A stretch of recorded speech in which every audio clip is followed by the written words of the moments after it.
झारखंडी प्रखंड चंद बातें रखूँगा। बेरमो बस्ती से मैं बिलोंग करता हूँ। मेरा नाम मोहम्मद हुसैन हुआ। हम लोग भी जिस एरिया से आते हैं ये बेरमो ही नाम है, तो आप इससे अंदाज़ा लगा सकते हैं कि बेरमो बस्ती से ही नाम पड़ा होगा। बेरमो प्रखंड बना, अनुमंडल बना, जिला बनाने की बात है। हमारी जो ज़मीनें हैं हम लोग लड़ते आ रहे हैं, करीब हम लोग लगता है कि 10 से 20 बार आंदोलन हम लोग किए, कभी इसके साथ, कभी उसके साथ, कभी खुद के साथ, कभी बेरमो, बैतकारो और जर्डी के लोग मिल करके। क्योंकि हमारा 1922 में राजा रामगढ़ के जो राजा थे, राजा राम नारायण सिंह, उनके द्वारा ज़मीन दिया गया सीसीएल को। और अभी भी पहले आप लोग समझ लिए कुछ कानूनी चीज़ है कि जो ज़मीन है, जो सरफेस पे हम लोग बैठे हुए हैं, ये तो रैयत का होता है, या फिर जो जीएम लैंड है तो सरकार का भी है, आपका अधिकार है। मगर ज़मीन के नीचे जो मिनरल्स, वो भारत सरकार, जब आज़ादी के बाद भारत सरकार बना या उससे पहले भी राजा राजवाड़ा के टाइम में मिनरल्स पर जो है वो केंद्र का अधिकार होता है, राजा का या केंद्र का। उस अधिकार के तहत राजा ने हमारी ज़मीन के नीचे जो भी मिनरल वगैरह था, खास करके कोयला ही था। तो हम लोग जब आंदोलन में गए तो सीसीएल ने कहा हमसे कि आपका जो ज़मीन है वो 99 साल के लीज पर दिया गया है। अभी हम आपसे कोई बात नहीं कर रहे, ये 1922 का बात है। हम लोग जोड़े 1922 में, इस वक्त ये 15, 16, 17, 12 की बात हम लोग कर रहे थे, तब से हम लोग आंदोलन कर रहे हैं। मतलब एक जब मोच भी नहीं निकला था हम लोग का, हल्का हल्का मोच निकला था 14-15 साल से, तब से आंदोलन कर रहे हैं। आज बाल दाढ़ी से फर्क किया, मगर मुद्दा वहीं का वहीं है, कोई सोल्यूशन नहीं निकला।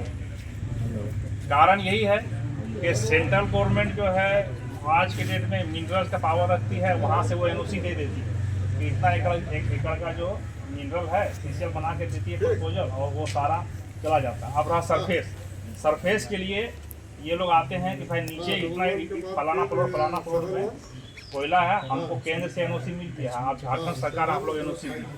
झारखंड सरकार के लोग, उसको पहले बिहार था, बिंदेश्वरी दुबे जी के टाइम में, दुबे जी के टाइम में से ये राजेंद्र बाबू यहाँ थे। इन लोग को अपना विस्तार करना था, अपने लोगों को वहाँ से यहाँ बैठाना था, फेरी करके ये करके उपायुक्त पर दबाव डाल के जैसे भी तैसे करके वो सारा सरफेस का भी क्लियरेंस इनको दे दिया गया बिना हम लोग का जानकारी के। और जिस एक्ट के तहत दिया गया, कोल बेरिंग एक्ट 1957 के तहत, आज़ादी से पहले तो जो इनको दिया गया वो इन्होंने कहा कि हमको वो लीज पे दिया गया था।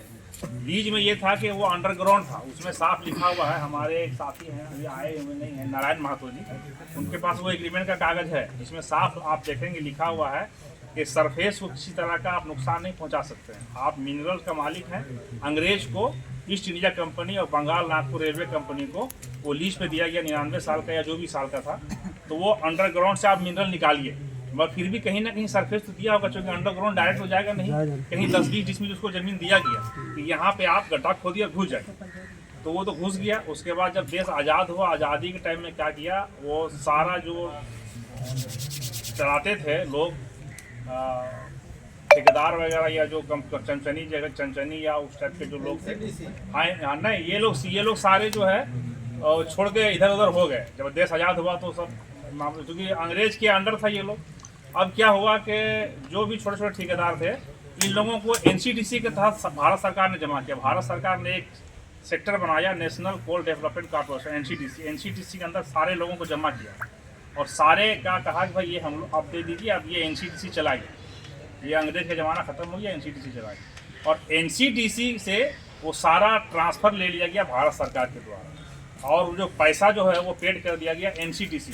जबकि एनसीडीसी भी भारत सरकार ने बनाया 1956 में, 56 और 57 में कोल बेरिंग एक्ट बनाया, और कोल बेरिंग एक्ट के तहत वो सारा ज़मीन एनसीडीसी से ले लिया गया। मतलब सेंट्रल गवर्नमेंट का ही दोनों संस्था है, पैसा देना चाहिए था रैयत को, तो सेंट्रल गवर्नमेंट ने पैसा समझ लिया कि कोल बेरिंग एक्ट तक पैसा यहाँ से निकाला और एनसीडीसी को दे दिया, पैसा यहाँ रख दिया। जैसे अभी हम अपना पैसा यहाँ से निकालेंगे और यहाँ रख लेंगे, हम कहेंगे भुगतान हो गया, पर भुगतान कहाँ हुआ? तो ऊपर का पॉकेट से निकाले, हम नीचे पॉकेट में रख लिए, ये हुआ मामला। फिर भी हम लोग को बगड़ाते 1900 हम लोग चलो 21 तक देखते हैं 21 के बाद क्या होगा। 21 के बाद हम लोग फिर एक बार आंदोलन किए बहुत ज़बरदस्त, उसमें कुछ विनर्स भी दिया गया कि हाँ ये है वो है, मगर कुछ पूरा नहीं हुआ है, कोई मांग नहीं, कोई नौकरी मुआवजा कुछ भी नहीं। उसके अलावे 1236 एकड़ जो टोटल ज़मीन है जो लीज में दिया गया था, 595 एकड़ बेरमो का है, 500 कुछ एकड़ बैठकारो मौजा का है, JDBR का मिला के, ये तो है लीज पर जमीन, जो कि एग्रीमेंट अगर 99 साल ही मान ले तो ख़त्म हो गया है।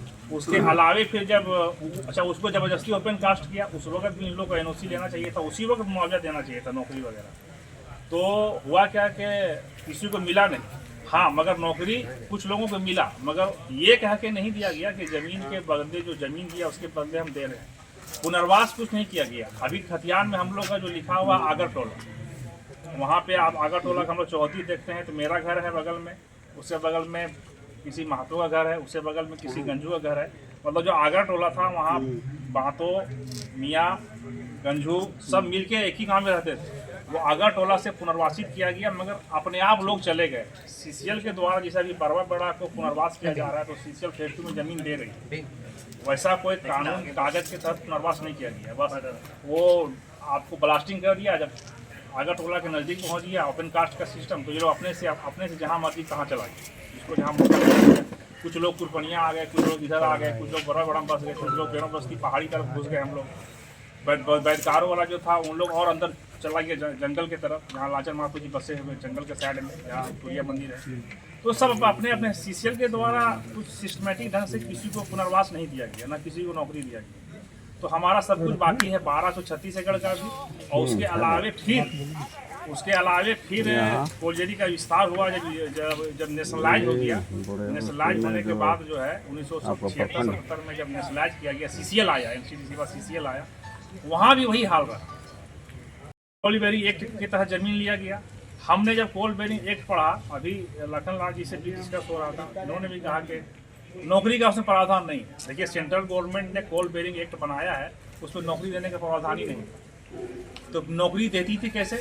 इसी तरह से जैसे आंदोलन हम लोग किए तो कोलजेरी है तो हम लोग को नौकरी दिया जाए। तो कितना ज़मीन है, कितना ज़मीन एक्वायर कर रहे हैं कोल बेरिंग एक्ट के तहत? 100 एकड़। तो कितना नौकरी चाहिए?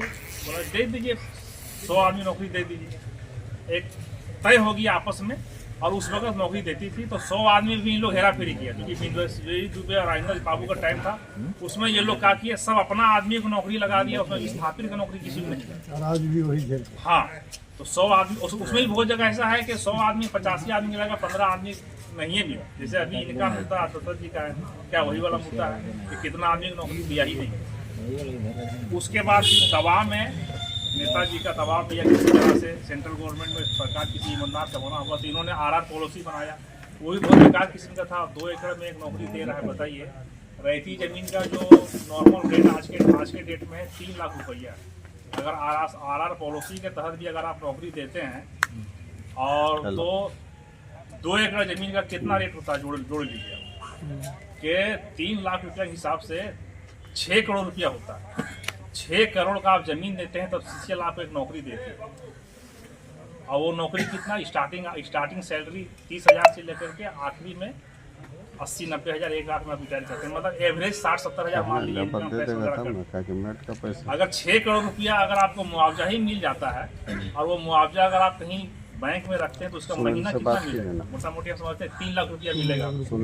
3 लाख रुपया आज के डेट से मिलेगा। तो कहाँ 3 लाख तो हमको ऐसे ही मिल रहा है बिना खटले। अगर हम ज़मीन दे दिए और पैसा 1 गुना मिल गया, तो अगर यही ज़मीन अभी जो कोल बेरिंग एक्ट है इसके तहत इसमें बदलाव हो रहा है। 7 तारीख लास्ट डेट था, उसमें मांगा गया है। इसमें अब LA एक्ट के तहत लेगी, उसमें भी नौकरी का प्रावधान नहीं है। LA एक्ट में क्या कर दिया है कि ग्रामीण इलाके में 4 गुना देंगे, शहरी इलाके में 2 गुना देंगे। तो अभी वो एक्ट बनेगा, उसके तहत ज़मीन लिया जाएगा। मगर जो ज़मीन पहले चला गया उसका क्या? अगर हम लोग इस तरह से एक मांग पत्र देते हैं, हम तो थोड़ा सा और हम तो चाहेंगे कि थोड़ा और इंतजार करना, ये नया LA एक्ट आने दे। जब ये प्रभावी हो जाएगा तो हम लोग कहेंगे कि जो नया LA एक्ट बना है 2013 को संशोधन करने के बाद, एक तो LA एक्ट 1894, एक दूसरा 2013 में बना, और वही 2013 को ही ये लोग कोल बेरिंग एक्ट में लाके जोड़ना चाह रहा है। कोल बेरिंग एक्ट का जो 8 से लेके 11 तक है, जहाँ जमीन अधिग्रहण का कॉलम दिया गया है कि 8 में ये है, 9 में ये है, 10 इस तरह से जमीन अधिग्रहण करेंगे। तो उसमें सरकार ने साफ कह दिया है संशोधन में कि हम 8 से 11 को हटा रहे हैं और ये जो अब जो जमीन अधिग्रहण होगा वो एले एक्ट के तहत होगा। उसमें नौकरी का कुछ नहीं है, 4 गुना मुआवजा देंगे, खत्म कहा। अब पता नहीं आरआर पड़ोसी सीसीएल का काम करेगा नहीं करेगा, ये भी हमको मालूम नहीं। तो एक ऐसा मांग पत्र बनाया जाए, मेरी राय है कि जिसमें सारे मुद्दे सबके शामिल हो जाए। अभी जैसे कोलेश्वर जी ने कहा डीवीसी का, डीवीसी में विस्थापित कार्ड, एक तो जो हम लोग भी बैठे हुए विस्थापित हैं सब लोग, ठीक है। अभी मान लिया अंग्रेज जी है या ये या कहीं पर कोई नौकरी करते होंगे, या सबके पास पॉकेट में आधार कार्ड जरूर होगा, एक पहचान है आपके पास कि ये फलाना आदमी है, इसका उम्र ये हो रहा है, इसका पता ये है। हम पूछना चाहते हैं कि मामूली सा एक पहचान भी अभी डीवीसी या सीसीएल के द्वारा नहीं दिया गया, विस्थापित का हमारा एक पहचान हमको कम से कम मिलना चाहिए। वहीं से लोग घुस रहे, पहचान ही नहीं है। जैसे झारखंड अस्पताल आइए तो कौन झारखंडी है, कौन स्थानीय, ये भी अभी तक पता नहीं आपको। आवासीय प्रमाण पत्र 5 तरह से बनता है, 5 क्राइटेरिया है, तो बहुत सारा ये है। मगर हम उस पर नहीं जा करके हम अपना मामला देखेंगे कि हमको सबसे पहले एक विस्थापित कार्ड दिया जाए, जो हम चाहते हैं। अगर ये कार्ड आपको मिल जाता है तो ये आपका बुनियाद होगा, आप कहीं भी जाके लड़ सकते हैं भाई हम विस्थापित हैं, और ये फर्क करेगा विस्थापित और गैर विस्थापित में, नियोजन के टाइम भी, बिजली लेने वक्त भी, पानी लेने वक्त भी, और प्राइवेट कंपनी में नौकरी लेने वक्त। एक तो प्राइवेट कंपनी बहुत बड़ा झमेला है। जब नौकरी लिया, जब जमीन हमसे अभी खास महल का जो जमीन लिया जा रहा था, अभी मेरा पेपर है, एक ओसीपी बन रहा था, उसमें कहीं जिक्र नहीं है। उसमें लिखा गया है कि कोलियरी विस्तार की ये जमीन ले रहे हैं और विस्तार करेगी सीसीएल, खुद से खनन करेगी। और सोर्सिंग कहाँ से घुस गई? सबसे बड़ा झमेला और सोर्सिंग का है। और सोर्सिंग होना ही नहीं चाहिए। और सोर्सिंग क्यों करें? और अगर आउटसोर्सिंग सारा काम जो है ना वो ऑफिशियल होना चाहिए। हम जमीन सीसीएल को दे रहे हैं, सीसीएल किसी और को दे रही है, और आउटसोर्सिंग में क्या होता है, जैसे कि अभी L1 आप हो गए तो L1 होने के लिए कुछ क्राइटेरिया है, और वो जो क्राइटेरिया पूरा नहीं करता है वो बाहर हो जाता है, मगर फिर आप काम उसी से कराते हैं, आप उसको दे देते हैं, फिर वो उसको ठेका दे देता है, ऐसे भी होता है। तो इस तरह से मामला है।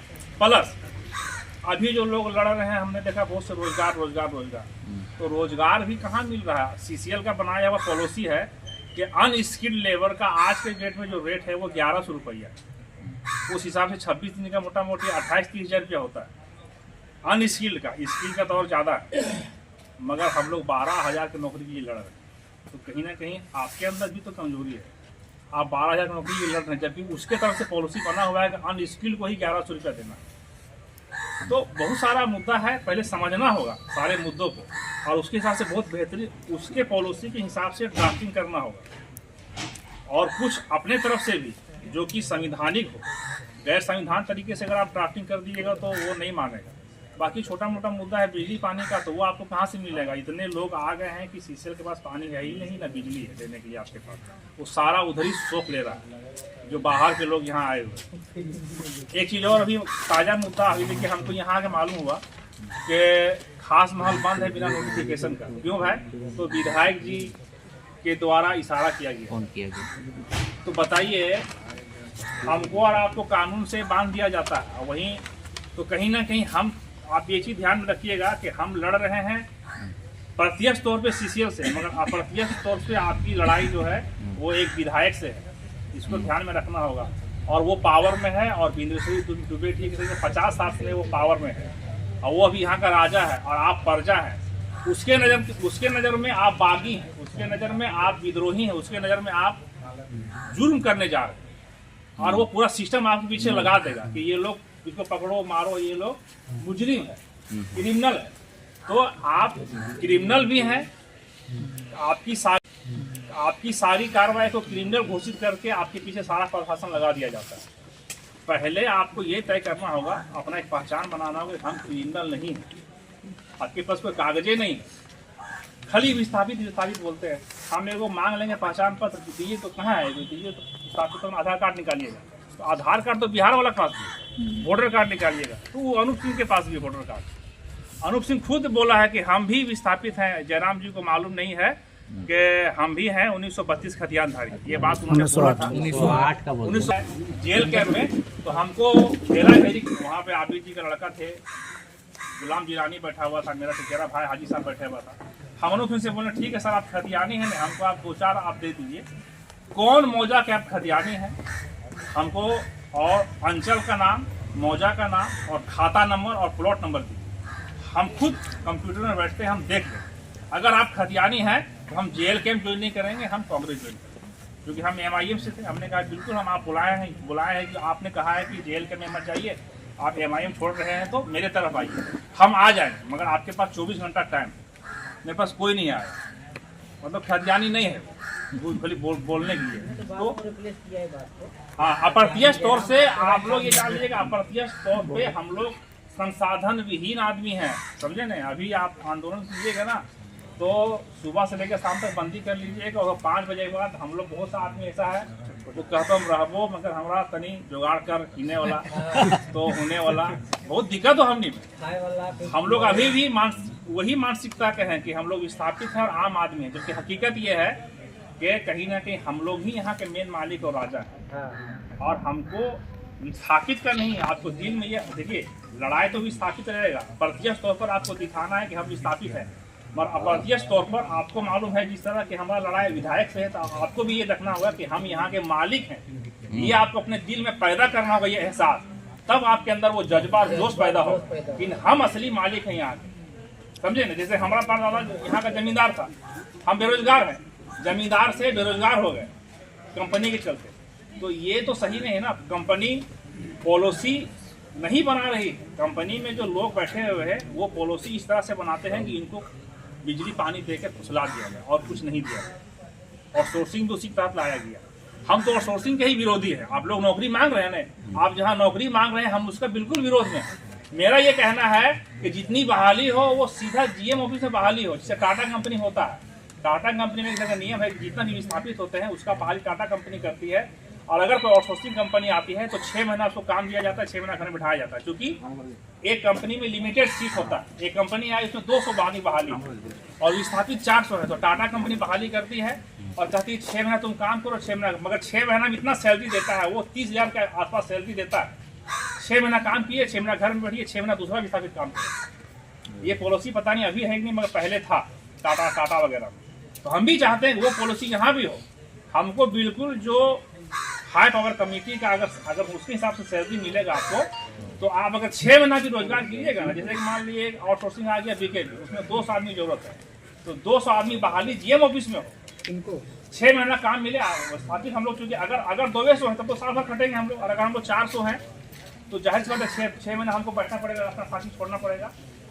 तो अगर हाई पावर कमेटी के हिसाब से तनख्वाह मिलेगा तो आपको तनख्वाह मिलेगा 30,000 रुपये। आप साल भर का पैसा 6 महीना कमा ली, अभी जो 12-13 हज़ार मिल रहा है, 6 महीना बैठेंगे वो बुराई नहीं। 6 महीना आप सब्जी बेचिए, खेती कीजिए, उसमें भी कमाइए, तो इस तरह से मिलेगा।